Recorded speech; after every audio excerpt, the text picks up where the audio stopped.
The time for silence is over.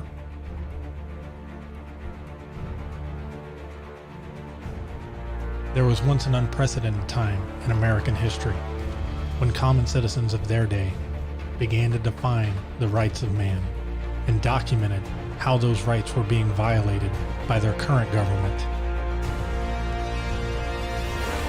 They wrote to each other. They debated with each other. Ultimately, it was these common citizens who recorded these rights for all eternity, and furthermore created a new and free nation founded on these rights with liberty and justice for all of its citizens. Times have changed, but these rights remain. I don't take responsibility. That all citizens have the right to life. That all citizens have the right to pursue happiness. That all citizens are created equal. That all citizens have the right to a public trial. That all citizens have the right to peacefully assemble. That all citizens have the right to petition their government. What happens when you try to exercise these rights today? Is this government honoring your rights?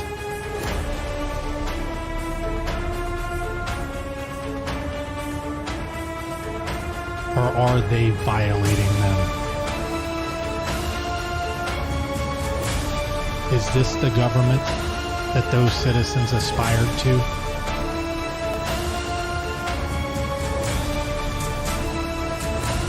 There is a solution. I don't take responsibility. I don't take responsibility. I don't take responsibility. Join me every Sunday afternoon for a new show where common citizens, you and I together, discuss with each other issues of today, where we demand proof and evidence is required, where we seek the truth and will not be silent. Join me this coming Sunday afternoon and take part in America's oldest and most honored tradition.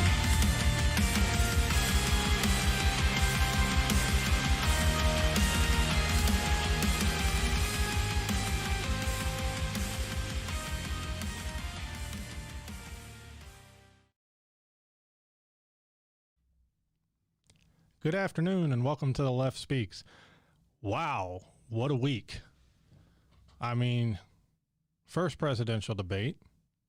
We've got tweets asking organizations that are fascist, white supremacist, whatever you want to call it at this point, to stand by, stand ready. We've got, it seems like every major Republican coming down with coronavirus, which was a hoax. We've got those further on the left advocating for these people to stay sick, possibly even die.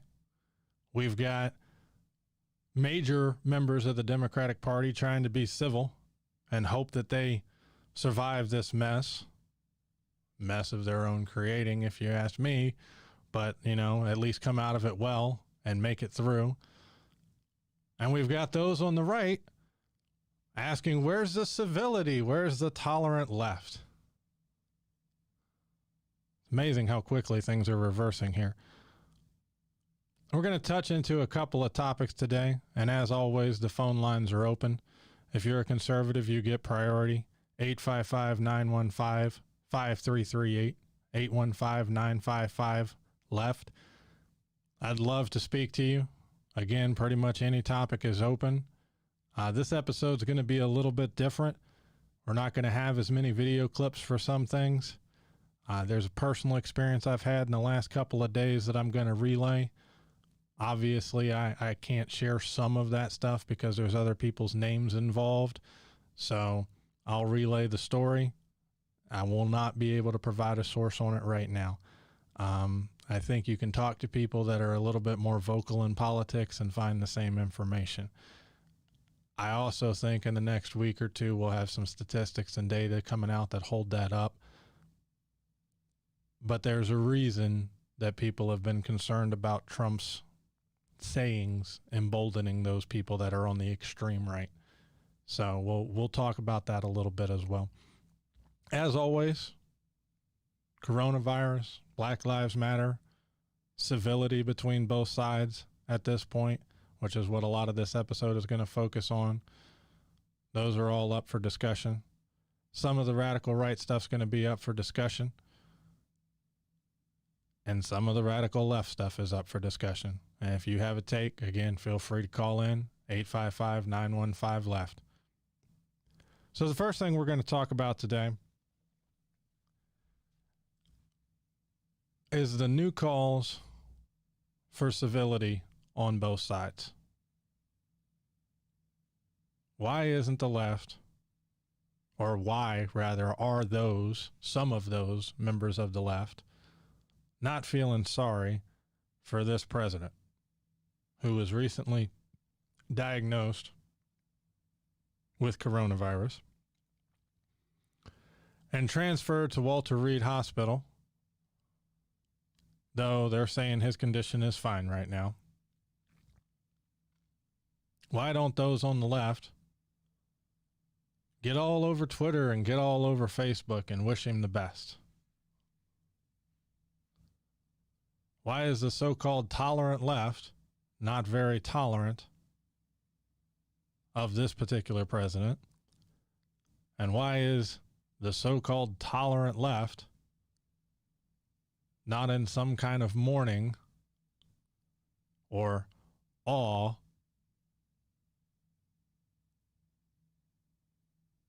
with this president and First Lady and many other senior Republicans' current condition of being diagnosed with a virus? Well, speaking personally, because again, Biden and Obama have both come out wishing this president well, so you have to remember that the left is not one solid monolithic block that just hopes that Trump dies.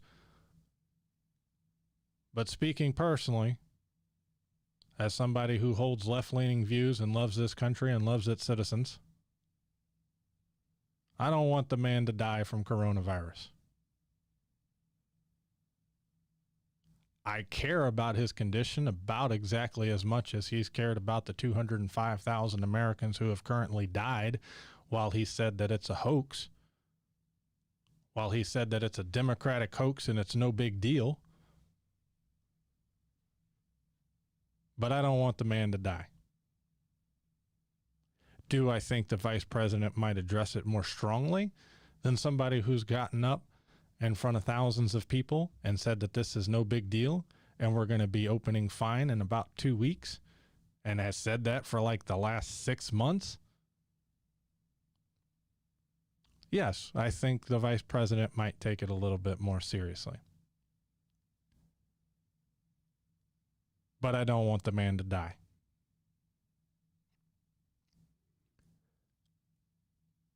Do I think that his death from coronavirus, if it were to occur, would result in us taking this more seriously? Would result in more American lives being saved? Potentially, but I don't know. And I still don't want the man to die. I want the man to have, just like the British Prime Minister Boris Johnson had, I want him to have a serious bout with coronavirus. I want him to realize why the CDC has been telling him that this is a big deal. I want him to realize that 205,000 American citizens have died from this virus, and it's still going on, and that the day that he was diagnosed, or the day that it was released he was diagnosed, Mississippi, the state of Mississippi, removed its mandatory mask mandate. Because that's not ironic.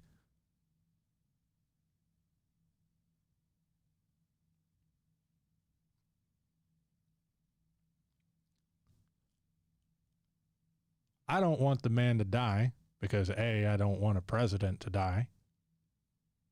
B, I want him voted out of office with a massive repudiation of this fascism light we've been dancing on for a little while.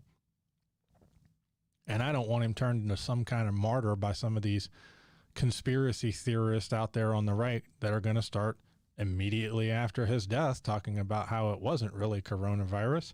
It was the deep state.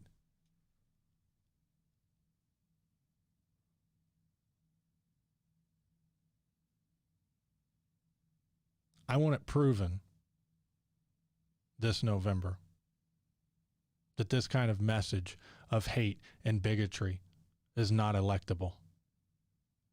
And that the American people are big enough and smart enough and have the moral courage to stand up and say, we made a mistake 4 years ago. But just like any honest adult, just like any well-meaning adult, just like any moral citizen, we can admit that and we can fix it.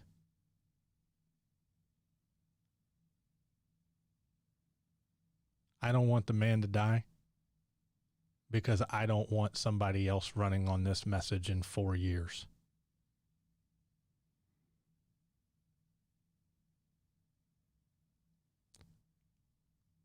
I want those on the extreme right to know that this message is not electable.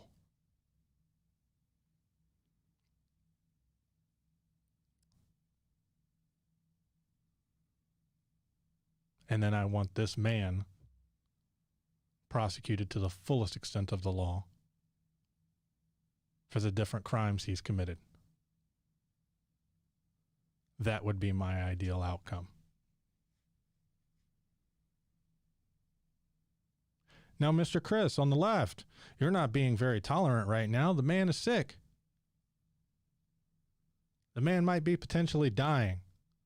You should be a little bit more civil with him. Right now, all things considered. I can't tell you how many times I've heard that from my friends, my conservative friends on the right now.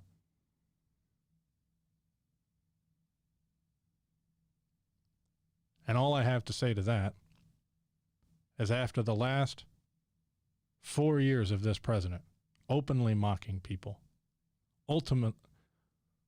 constantly picking fights and insulting those who disagree with him, tweeting out stuff about white power and how the only good Democrat is a dead Democrat.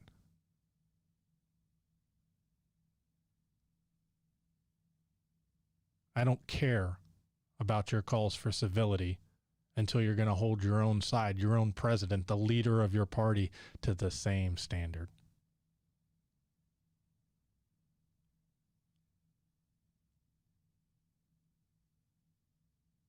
Me pointing out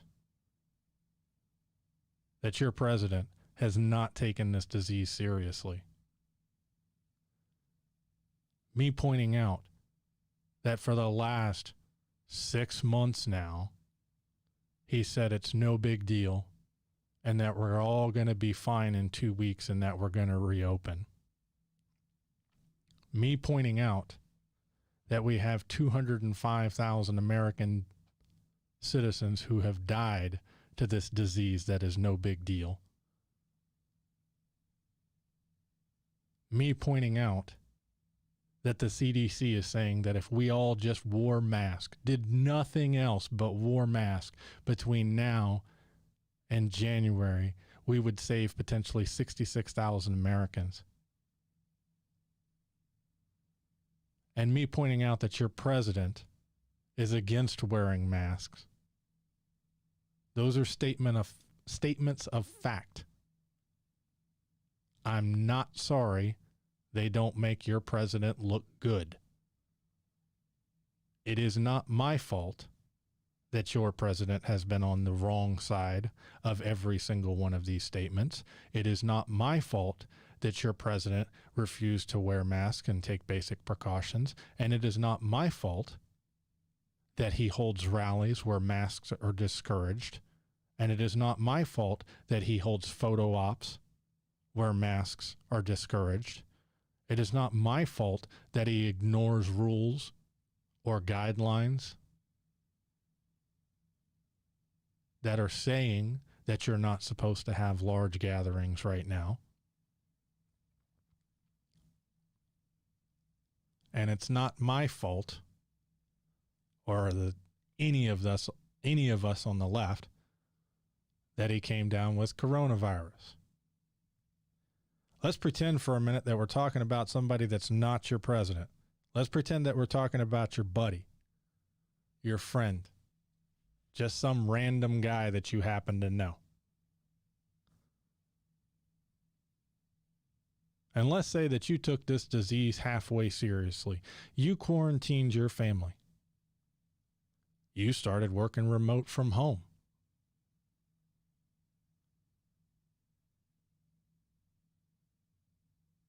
You wore a mask when you went to the grocery store and when you went to a restaurant.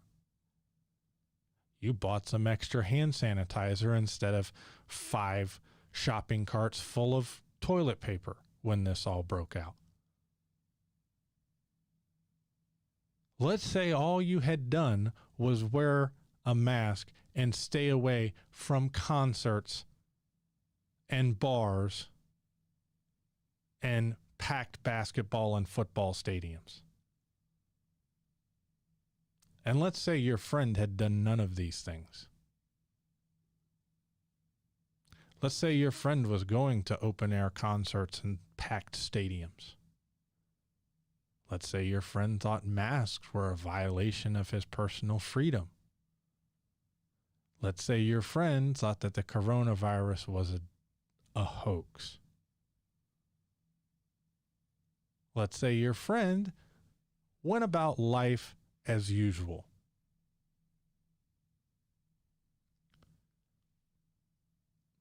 Would you be surprised when your friend started feeling sick? And then would you be surprised if the diagnosis came back as coronavirus? Right now, today? I wouldn't.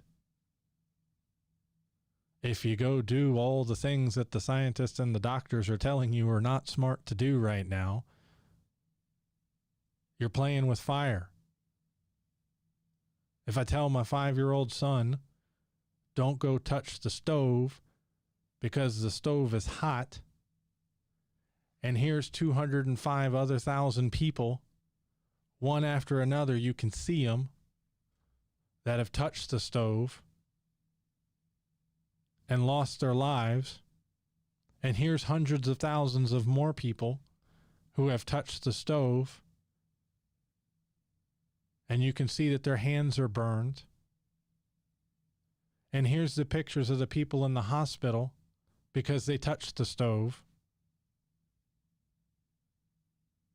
My 5-year-old son knows not to touch the damn stove.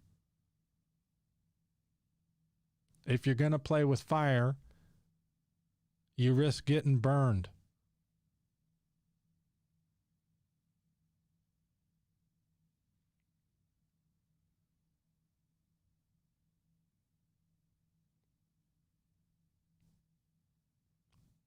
But again, I don't want the man to die.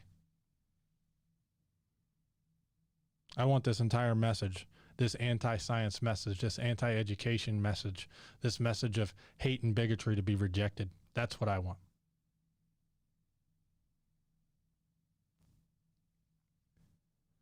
But if you're wondering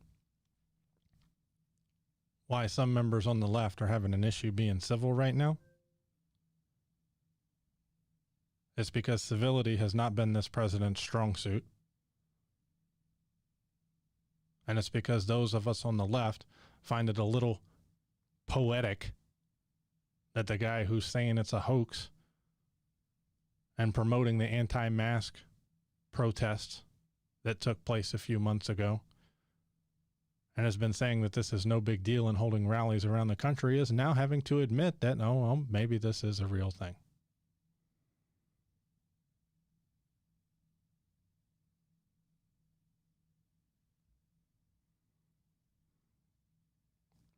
We have a comment saying that they said 66,000 less deaths by January. Flattening the curve does not save lives. It only delays when those deaths happen. Epidemiologists have never said that mask or social distancing will save lives. So the whole point of flattening the curve is so that you don't overload the hospitals. I think both you and I, and any reasonable adult, can agree that if you have a medical condition of any kind, be it cancer or a respiratory illness, that having access to hospitals and doctors and having rooms in those hospitals and doctors that aren't already filled with other patients so you can actually be placed in there is a good thing. And the reason that you're supposed to do these shutdowns, like Israel's talking about doing a second shutdown right now, is because you don't want the curve to be so high that it floods the hospitals with more people than they can handle. And at a most basic level, I think reasonable adults can agree that on average, if you receive medical attention for any disease, your chances of survival increase. That's the point of flattening the curve, so that you don't break the medical system. Just like a tidal wave full of water can knock down a building, but if I take that same amount of water and instead of dumping it all on that building all at once, I just let it trickle over years, it doesn't knock down the building. We're trying to keep the system still standing so that it doesn't get flooded all at once. A whole lot of water, a whole lot of cases can be spread out over a long period of time, and the damage isn't near as great as a whole lot of water being dumped in one place at one time. McDonald's may be able to make 1 billion hamburgers in a year, but if I go to the drive-thru at one McDonald's and order 5 million hamburgers, I'm going to break what that system can handle. And that's what we're trying to avoid right now. Masks decrease the rate at which the disease spreads. They do not eradicate it. They seriously decrease the chance of you infecting somebody else. That's from the CDC. That's not from me. But at a basic level, to me, a non-medical expert, it makes sense. I wear pants. If I was in the habit of just peeing everywhere, my pants would keep that pee contained to me, and it wouldn't get on you, or at least it's a whole lot less likely to get on you. Mask covers the same thing. Obviously, I am in a habit of breathing everywhere I go. If I wear a mask, it decreases the chance of my breath and the germs and the viruses contained potentially in that breath of getting on you. And if we can lower the rate at which this spreads, then the hospitals can handle the cases we would have as they come in. That's the goal of the masks. Nobody's sitting here promising that the mask is a magic panacea and that the mask would be like a vaccine. Nobody thinks that the mask is a smallpox or polio vaccination. The reason everybody is advocating it, from the head of the CDC on down, is again to reduce the rate at which it spreads so that we do not break the system. If the American medical system was viewed as one McDonald's, we don't want to order 1 billion hamburgers all at once. And right now, with this thing spreading like wildfire, that's what we're potentially dealing with.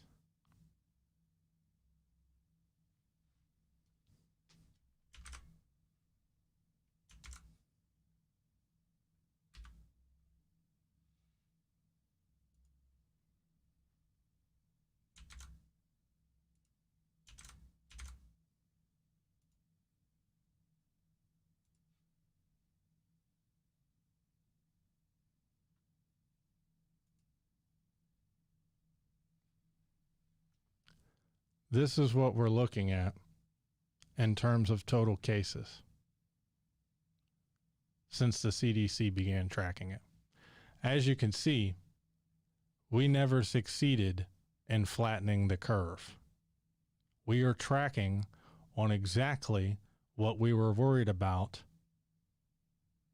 happening.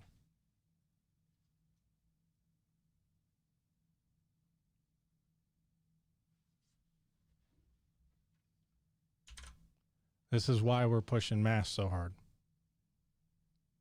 Again, it's not 100% guarantee any more than a condom is 100% guarantee that you won't get pregnant. But a 90+% reduction rate is pretty good odds, and it's better than doing nothing. Now, to jump onto the civility train a little bit, this is what we've been looking at for the last several years. And this is why it's hard for those of us on the left to take those on the right who are currently asking for civility right now serious. What a stupid question that is. What a stupid question. But I watch you a lot. You ask a lot of stupid questions. Quiet. Get him out of here. Get out.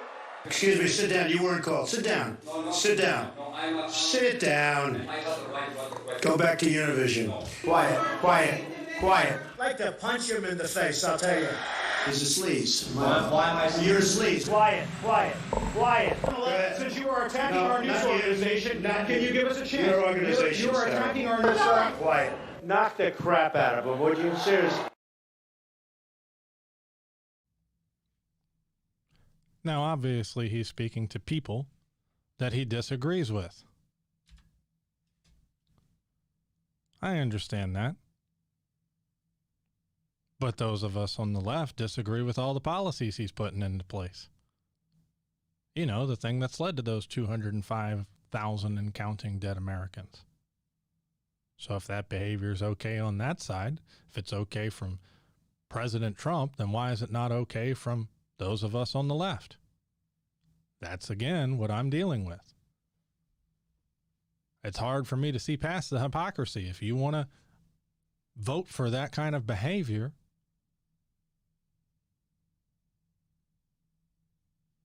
then that's the kind of behavior that I think that you accept. That's the kind of behavior that I think gets a message across to you, because that's the kind of behavior that you elected.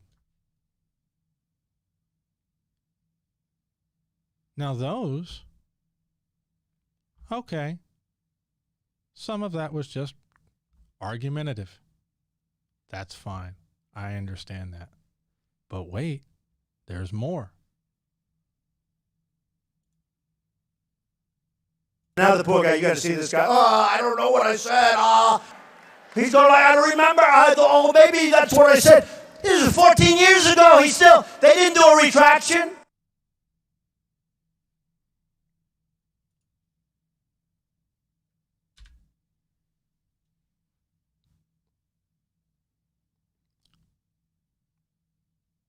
There's the president that you voted for, openly mocking a reporter for a medical condition that he has.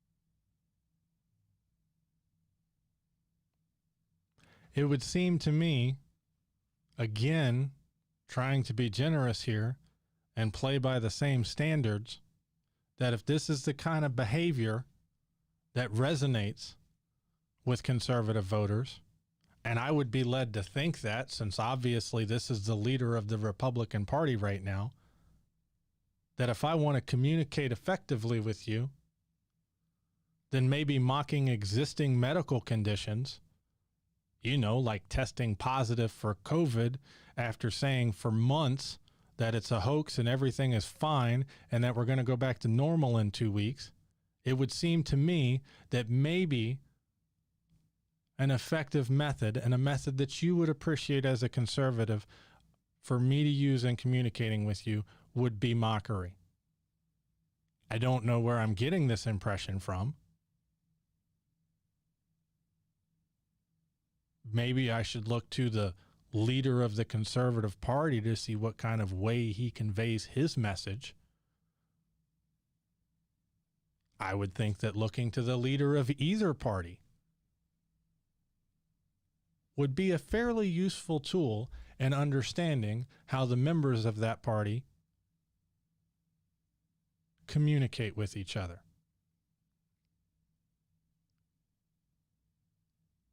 So obviously we've determined at this point that mocking medical conditions, pre-existing medical conditions,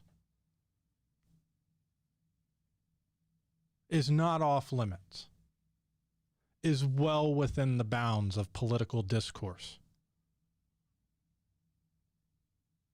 Because this is in a national television interview. This isn't just on Twitter. This isn't just on a personal Facebook. This isn't on some anonymous internet forum. This is acting and speaking as the head of the Republican Party and the President of the United States.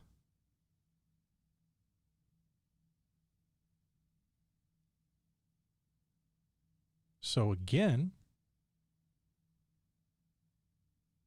if we all want to play by the same rules and we all want to communicate our message effectively with each other, for conservatives that I've spoken with this week, or conversations that I've seen online, or memes that I've seen posted on Facebook or on Twitter, it would seem that mockery of a medical condition is certainly not off limits.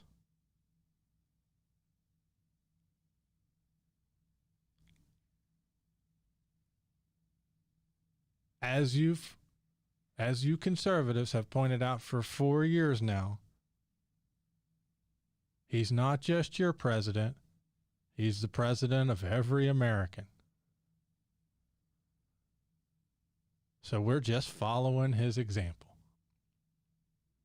Now, if you want to scream about how politics and political discourse should be above that, I won't disagree with you. But that puts your opinion much closer to former Vice President Joe Biden's, and that puts your message and opinion much closer to former President Obama's than it does to this guy. So if you want to elevate the political discourse to where mockery about pre-existing medical conditions is something that's not acceptable, I don't have any complaints with that. The leaders of the Democratic Party apparently don't have any complaints with that because they're not the ones out there spreading that message. The leader of the Conservative Party is the one out there doing that message.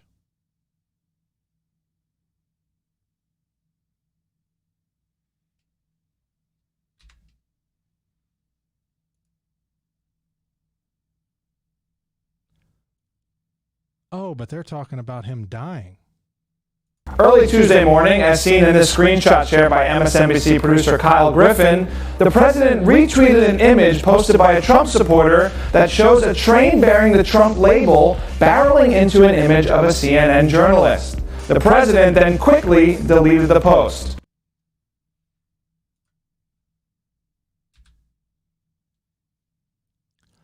So again, we've determined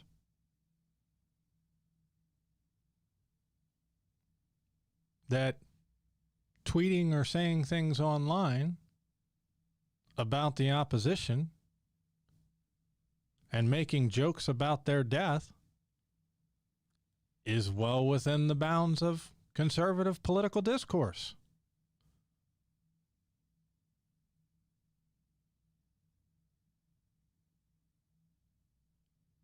You don't get to hit me over the head with a bat and then cry foul when I pick up one too. If we're playing basketball and you're throwing elbows when you're going for a rebound, first couple of times I might point it out. After that, you got to expect me to start throwing elbows too, if I have to keep playing.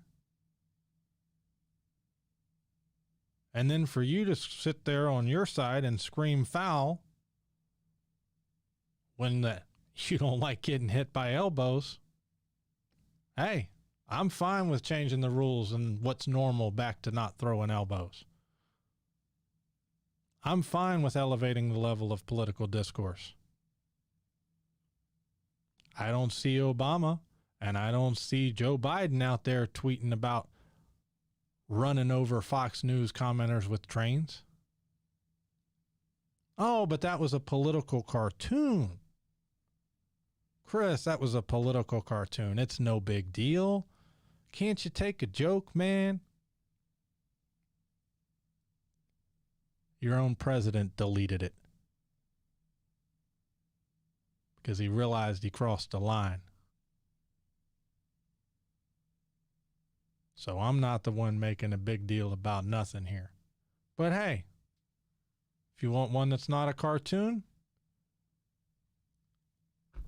there's one for that too.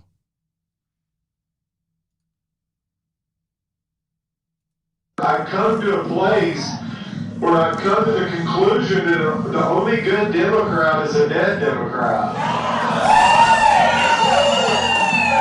I don't say that in the physical sense, and I can already see the videos getting edited where it says I'm going to murder Democrats. So I say that in the political sense.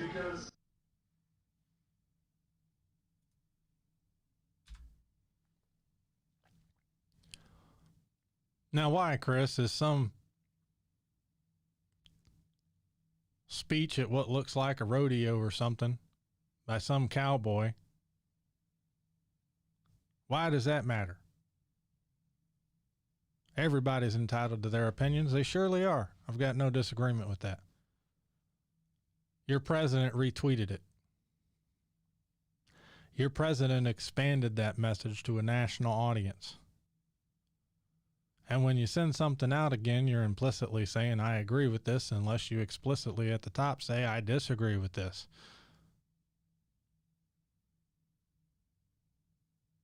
And you know how I know that? Because Republicans used to do it. Remember during the campaign, Obama's first campaign, when Senator John McCain was running for office, and I believe it was at a town hall of his, when a Republican lady stood up and started talking about how Obama was a secret Kenyan Muslim terrorist, and he literally put up his hand and said, no, ma'am, we have some serious disagreements on policy, but Obama is a fine American. He didn't take her video and send it out to a national audience without saying why it was wrong.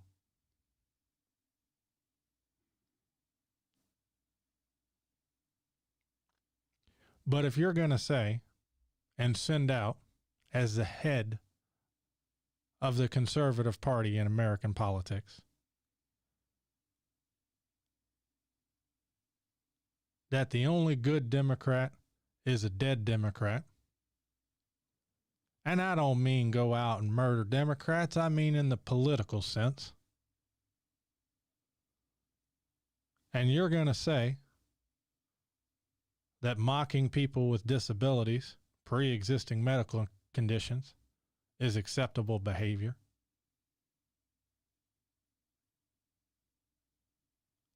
then I don't see what's so out of bounds anymore. And if you're going to vote for this guy and this message,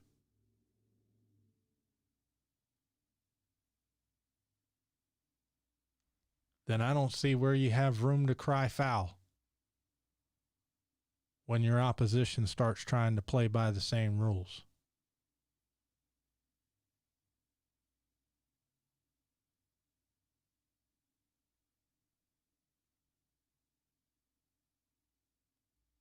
It's not me who changed him. It's not me who voted for the guy that lowered the level of political discourse in this country. It's not me who elected him. If you want to go back to a higher level of political discourse, I don't disagree with you. But I'm not the one voting for the guy lowering it. And if that's the way that you prefer to be communicated with, which is how it appears to me, when that's who you're voting for, and that is the prime, most powerful communicator of your message, if that's how you want to be communicated to, and that's how it appears to me, again, if you're going to throw elbows, you're going to have to expect to catch a few, and you don't get to cry foul. If you want to go back to not throwing elbows and talking about policy and not mockery, I'm fine with that. I've had civil discussions with every caller who has called in and been civil. I have had civil discussions personally with everybody who has been civil with me.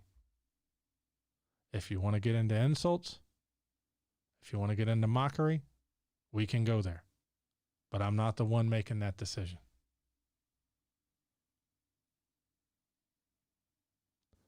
We're going to take a short intermission. We'll check for calls after a couple of minutes, and then we'll dive into the next topic.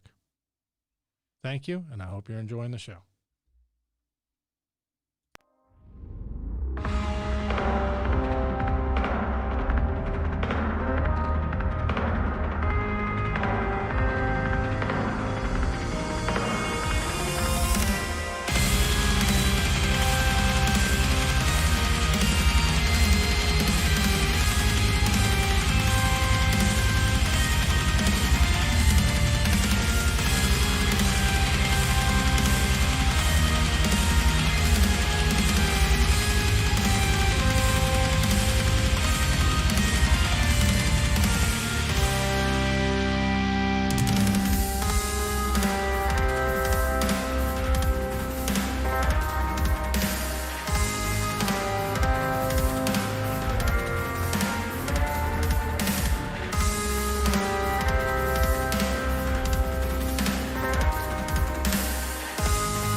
Welcome back, everybody. So we've got a comment that says, the downside from this point forward is that the left can no longer claim the moral high ground on the civility issue. You may be right to throw elbows as well, but in doing so, you give up your right to call foul also. But overall, that person agrees with the statement. I don't disagree, but if those are the rules of the game, then you can't play the game with one hand tied behind your back. If two boxers walk into the room, or walk into the ring rather, and agree to tie their right hand behind their back and only fight with their left hand, one can't honor that rule and the other one not, and have remotely a fair outcome. I can say with confidence that I want civility back in politics.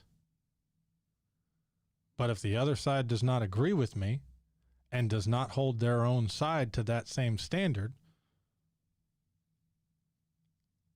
then to expect me to hold my side to that standard is ridiculous. That's simple game theory. If two people are playing a game and they agree on the rules, both sides have to play by the rules. If one side doesn't play by the rules, if the other side doesn't adapt to the new rules, then the side that's not playing by the agreed upon rules will always have an advantage. The hope is that by punishing the side that's not playing by the rules,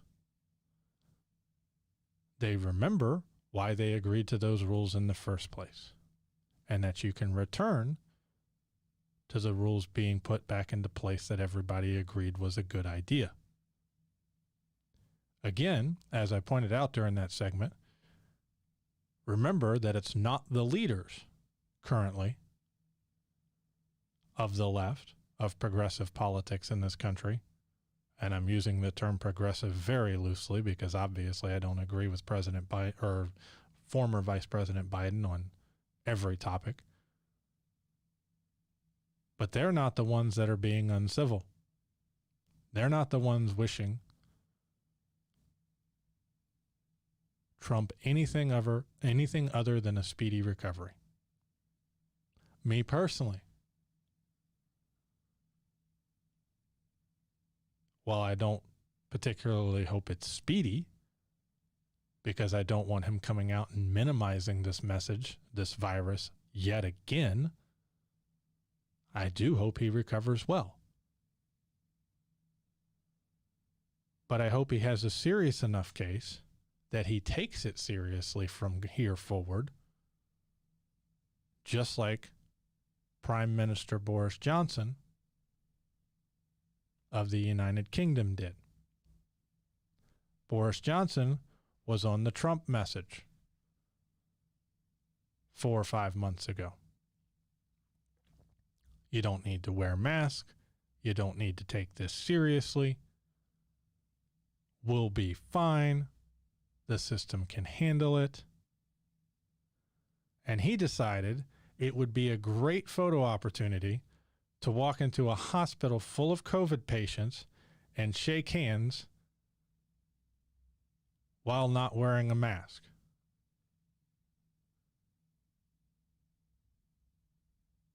And then he got diagnosed with coronavirus.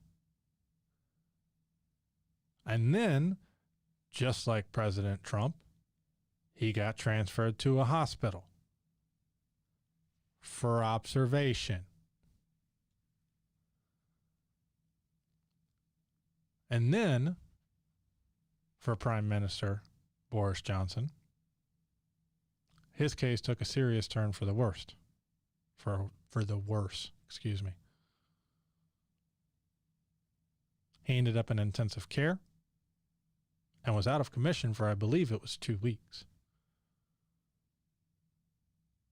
And when he came back, his messaging on coronavirus had changed substantially.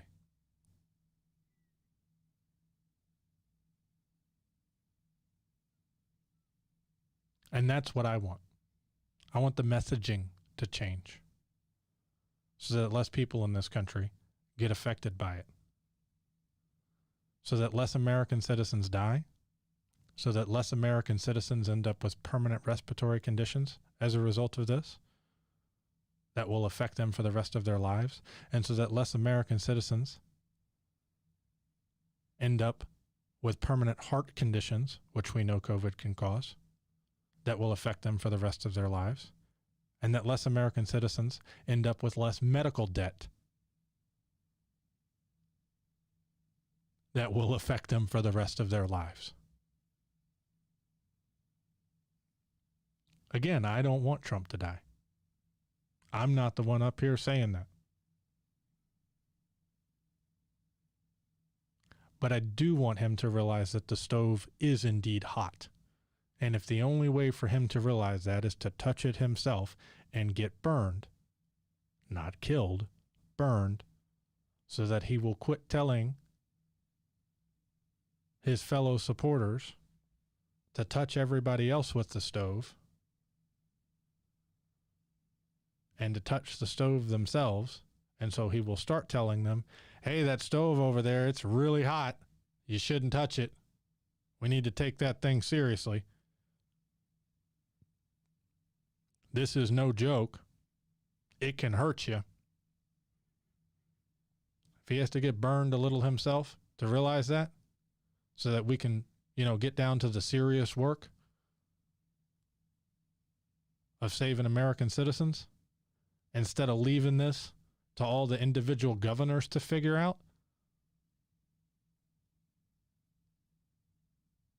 well, I'm not opposed. Not at this point. Because clearly, people more educated than myself in the medical field have not been able to get this man to take it seriously. So if the only thing he will understand is touching the stove and burning his hand, that's the only thing he's going to understand. And if that saves thousands of American lives, I'm not opposed to that. I'm not opposed to saving thousands of American lives during a national pandemic. And if the right wants to go back to being civil, if they want to reject this message from this man and this behavior, I'm all in favor. If those on the conservative right want to keep endorsing this message and this behavior, I'm not going to fault anybody on the progressive left for not keeping their right hand, tied behind their back.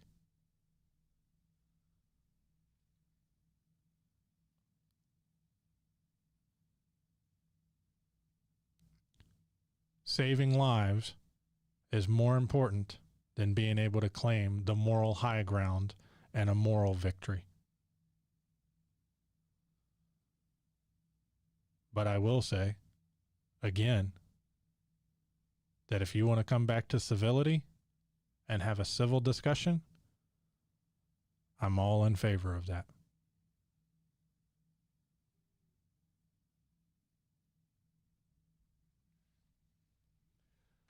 Now, to launch into the second topic, and we're going to go more in depth into this next week, because obviously the coronavirus bit and Trump's and many Republicans, many senior Republicans, the head of the Republican National Committee, I think we're up to 3 senators now, President Trump himself, and the First Lady being diagnosed with coronavirus, kind of derailed a little bit of what we wanted to cover this week, which is how encouraging white supremacist groups and radical groups, even if you're not one yourself, because I don't think Trump is a literal Nazi or anything like that.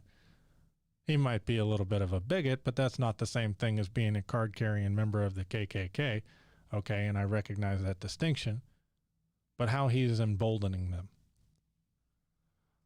I've discussed politics personally with friends for years, in person, on Facebook, on friends' Facebooks, on Twitter, on YouTube, and obviously, in politics, like with religion, you're going to find plenty of points of disagreement.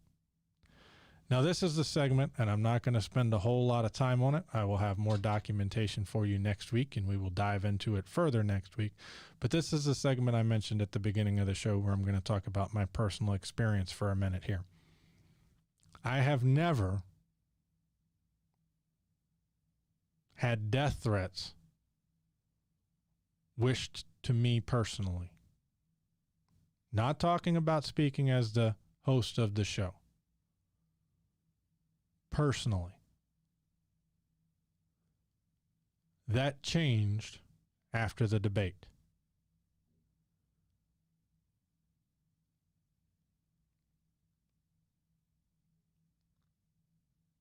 It doesn't bother me. I'm not scared. But the tone of the conversation is changing. These people who would have never had the courage to tell me that they were going to hang me on the day of the gallows and that I would need to personally look out for them on the day of the rope, which, in case you're not aware of, comes from a fascist neo-Nazi piece of propaganda known as the Turner Diaries, the same book that inspired Timothy McVeigh, the same Timothy McVeigh that's also known as the Oklahoma City bomber. The day of the rope refers to the day when these people are successful and hang all the race traitors. Now, I've always known that these people existed. And I'm not saying, not even remotely saying, that all conservatives are these people. I'm not saying that most conservatives are these people. I'm saying that I had never had personal interactions with these people. Again, on my private accounts. I've run into a few of them on the show accounts, but I expect that. Since the debate, since we couldn't come out and outright denounce white supremacy and fascist organizations,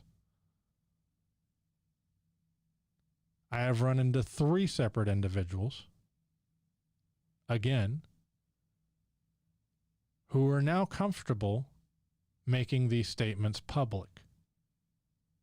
They probably always believed them.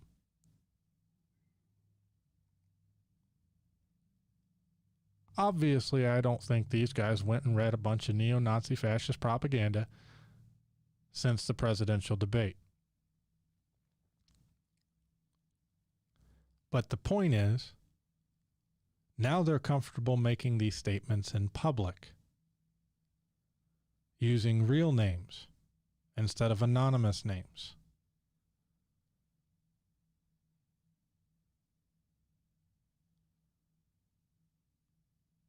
Again, I'm going to dive into this subject a whole lot more next week because we're almost out of time for this week.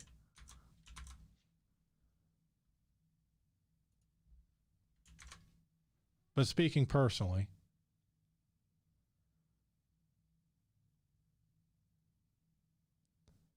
there's something to be said about people at the highest level not being able to condemn fascist or white supremacist organizations.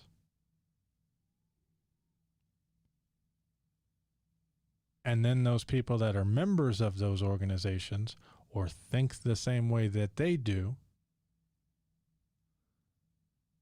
becoming emboldened and becoming braver and becoming more public as a result of it, as a result of not being condemned when specifically asked. Being told to stand back and stand by is not the same thing as a condemnation.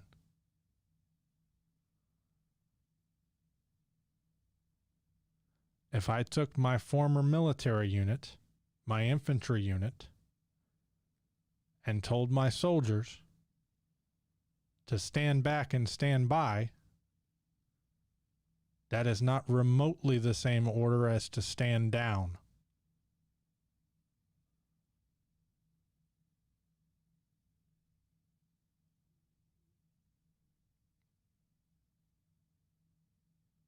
And again, to clarify, this is not most conservatives.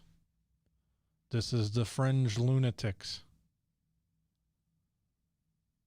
the QAnons and the KKKs and the neo-Nazis. But if you're the leader of the Conservative Party and you can't condemn that fringe,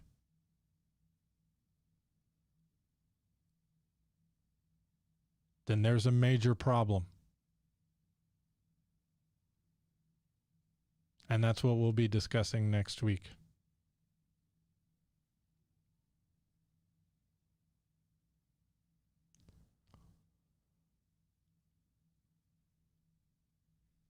I think on that note, we're going to show one more video regarding COVID and exactly what message I want to change coming from the conservative media.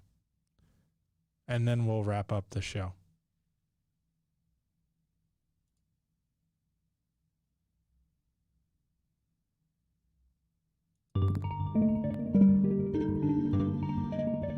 Scaring the living hell out of people, and I see it again as like, oh, let's bludgeon Trump with this new hoax. By the way, this program has always taken the coronavirus seriously, and we've never called the virus a hoax.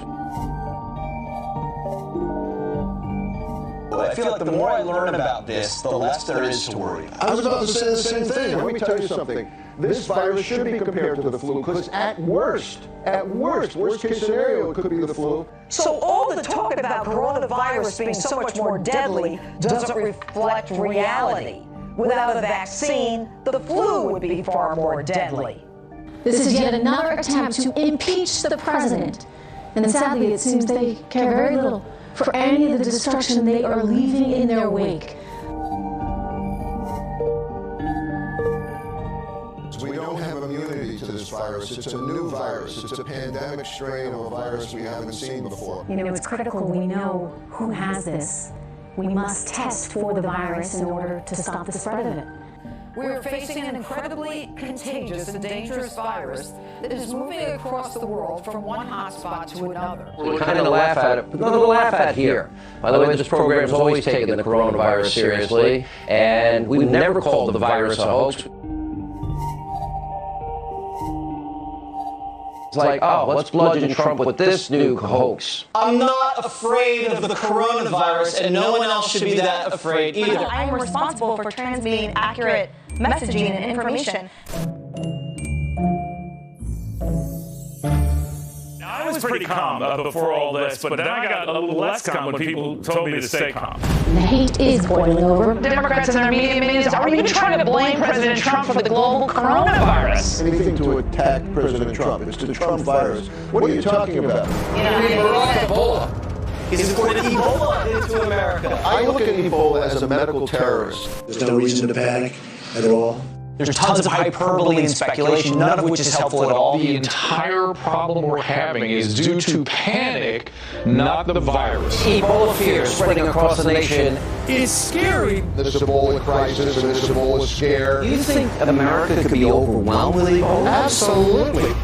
Are we freaking out too much? Most people who have it have just mild symptoms. Correct. They're just sitting at home eating soup. They have contained this thing. Let's everybody get about your business. It's a disaster, and it is panic all over the country. The president needs more help, and the public's worried that the government can't handle the Ebola crisis. Watch the Democrats, watch the media. You start to feel like they're rooting for coronavirus to spread. If you want Trump to fail, then you're scum. Because if Trump fails, people die. The panic isn't about the disease. The panic is about the leadership. The president said that this disease wouldn't make it here. Well, then it did. And then when it got here, it wasn't going to spread. Well, now it has. I think very few people trust our government as being competent. And it all really starts at the top. It starts with Obama. I think the president has been projecting calm. He's been very cool. Do I want my president running around screaming like, we're all gonna die? No, I love that he was like, there's we're going to be okay. Are we all just panicking about this? Should we just chill out and not worry about it? I'm just sick of a government that I'm paying for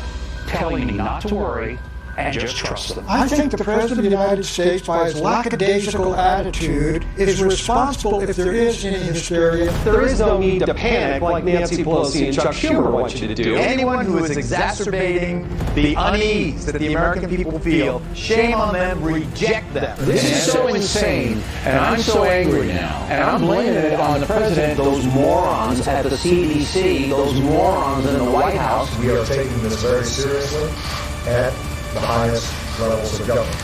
I don't know how reassuring that is, that the highest levels of government are taking this really seriously. You think this is far worse than the government is telling us? Either they're lying, Sean, or they're grossly incompetent. Obama's incompetency, his administration's incompetency, is really shining bright in this one. The level of derangement is off the charts. This is yet another attempt to impeach the president. It's like the Russia hoax. It's like the Ukrainian hoax. This is another hoax. Sowing fear, panic, distrust. The same to Anthony Fauci this week, and I felt like he was a political hack. Tony Fauci, one of the heroes in the Anthony United Fauci, States. absolutely. Tony Fauci, terrific. Ebola response coordinator Ron McClain. Not a health professional. Look at the people who our taxpayer dollars are already paying, actual physicians whose jobs you might think it would be. Vice President Pence is an inspired choice to lead this effort. It could be a month from now we're not even talking about coronavirus. We all love golf. There are times to play and there are times that you can't play, and it sends the wrong signal. A bit of golf for the president this morning, not much else. Obviously, we don't expect him to do anything today, but should he make himself available or come out in public, I promise to tell you all about it. Are we really trying that hard to keep Ebola out? Coverage of this virus has been actually dangerous and counterproductive. Even though the numbers are going up, the hysteria level should actually go down. There's speculation it could get worse. Some say, like the president, it could miraculously disappear. This is coming to a community near us, is that what you're saying? It seems to be just absolutely inevitable. That's a chilling prognosis. What does it say about the state of our politics? We can't even agree to work together on solving a virus that will attack all of us. If he says we're assessing the risk and we're going to take it day by day, they're going to say he's not paying enough attention and he's incompetent. If he doesn't show up, then this table will say, where the hell is he? And then if he does show up, we go, oh man, we're all going to die. Hey, Corona.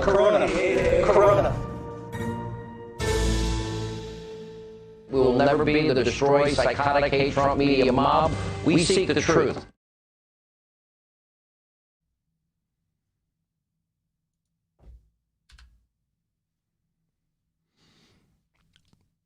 So let's look at that.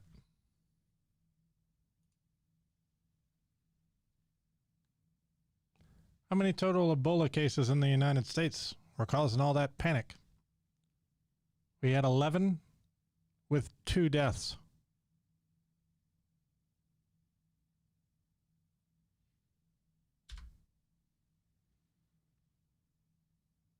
$11 with 2 deaths. And you won't find, I'm just going to take a wild guess, because I haven't done research into it, but I'm betting you won't find a quote from President Obama saying that it's a Democratic or that it's a Republican hoax and that there's nothing to worry about. As I recall, we took it quite seriously.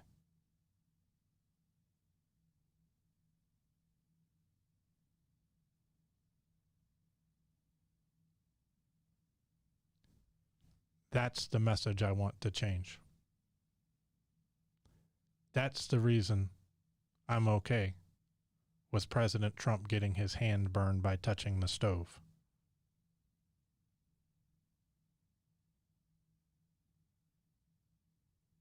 Because it's going to save a hell of a lot more than 2 American lives.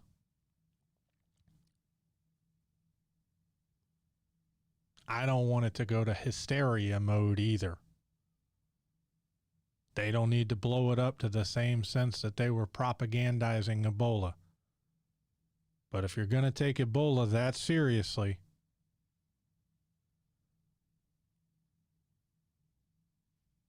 two deaths versus 200,000 and counting deaths.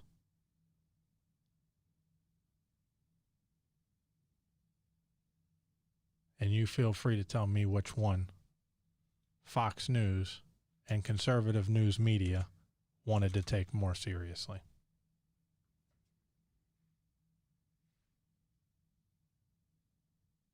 That's going to be all for me today, folks. I thank y'all for tuning in, and I look forward to seeing you here next Sunday. Have a wonderful rest of your day and enjoy your weekend.